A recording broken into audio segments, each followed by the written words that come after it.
हम हर महीने 1,000 रुपए बचाएं तो 1 करोड़ रुपए बनाने में बहुत लंबा समय लगेगा। लेकिन क्या ये इतना मुश्किल है?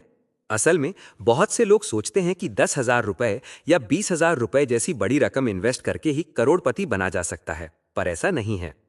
आज हम बात करेंगे नॉर्मल एसआईपी और स्टेप अप एसआईपी की और देखेंगे कि कौन सी ज्यादा फायदेमंद है, खासकर बच्चों के फ्यूचर के लिए। देखो भाई, हर माता पिता अपने बच्चों के लिए बड़े बड़े सपने देखते हैं, जैसे उनकी हायर एजुकेशन, जिसके लिए 18 से 20 साल में पैसे की जरूरत पड़ सकती है। फिर उनकी शादी, जिसके लिए 19 से 25 साल का टारगेट होता है। और सबसे जरूरी, उनकी फाइनेंशियल सिक्योरिटी, जब वो लगभग 30 साल के हों। इन सब गोल्स को पूरा करने के लिए एक स्मार्ट इन्वेस्टमेंट प्लान चाहिए। जब बच्चे छोटे होते हैं तब इन्वेस्टमेंट थोड़ी कम होती है, जैसे 500 रुपए। जब वो थोड़े बड़े होते हैं तो इन्वेस्टमेंट भी बढ़ जाती है, और जब वो अडल्ट होते हैं तब हमें एक बड़े फंड की जरूरत होती है। इन गोल्स को पूरा करने के लिए आप लमसम इन्वेस्टमेंट या एसआईपी या दोनों का कॉम्बिनेशन चुन सकते हैं। अब बात करते हैं एक ऐसे फंड की जो बच्चों के फ्यूचर के लिए बहुत पॉपुलर है, SBI Magnum children's benefit fund. इस फंड में 5 साल का लॉक इन पीरियड है, जिसका मतलब है कि आप 5 सालों तक अपना पैसा नहीं निकाल सकते, पर यह आपके इन्वेस्टमेंट को डिसिप्लिन रखता है। आप हर महीने कम से कम 500 रुपए की एसआईपी शुरू कर सकते हैं। इस फंड का एयूएम यानी एसेट्स अंडर मैनेजमेंट 5,066 करोड़ रुपए है और इसकी एनएवी 47.21 रुपए प्रति यूनिट है। ये फंड आपके बच्चों की हायर एजुकेशन, शादी और फाइनेंशियल सिक्योरिटी जैसे बड़े गोल्स को अचीव करने में हेल्प कर सकता है।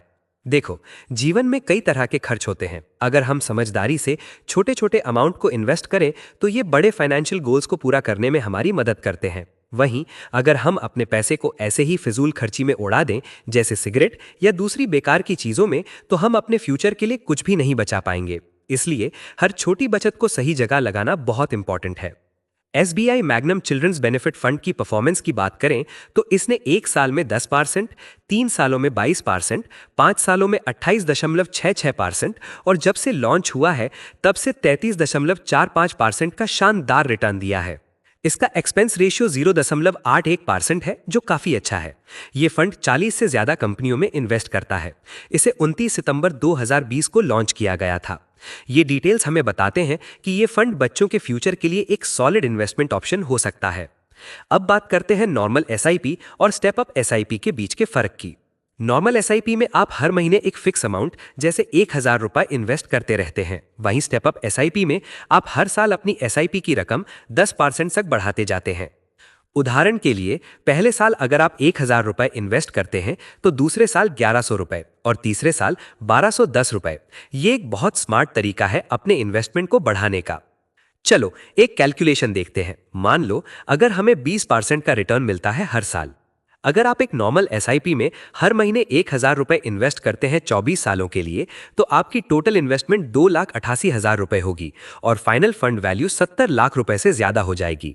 लेकिन अगर आप स्टेप अप एसआईपी चुनते हैं, जहां आप हर साल अपनी एसआईपी को 10% बढ़ाते हैं, तो आप 24 सालों में ही 1,19,00,000 रुपए से ज्यादा बना सकते हैं, जबकि आपकी टोटल इन्वेस्टमेंट सिर्फ 10,61,000 रुपए होगी।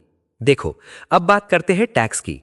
अगर आप 1 साल बाद अपनी इन्वेस्टमेंट निकालते हैं तो 12,25,000 रुपए तक के प्रॉफिट पर कोई टैक्स नहीं लगेगा। उससे ज्यादा के प्रॉफिट पर आपको 12.5% का टैक्स देना होगा। लेकिन अगर आप 1 साल के अंदर ही इन्वेस्टमेंट निकालते हैं तो 20% टैक्स लगेगा। दोस्तों, याद रहे कि इस वीडियो में दिखाए गए सभी फिगर्स और कैलकुलेशंस काल्पनिक उदाहरणों और पिछले डेटा पर आधारित हैं। वे फ्यूचर के रिटर्न्स की कोई गारंटी नहीं देते। Mutual fund investment market risk के अधीन है, इसलिए कोई भी इन्वेस्टमेंट डिसीजन लेने से पहले अपनी रिसर्च जरूर करें या किसी सर्टिफाइड फाइनेंशियल एडवाइजर से कंसल्ट करें।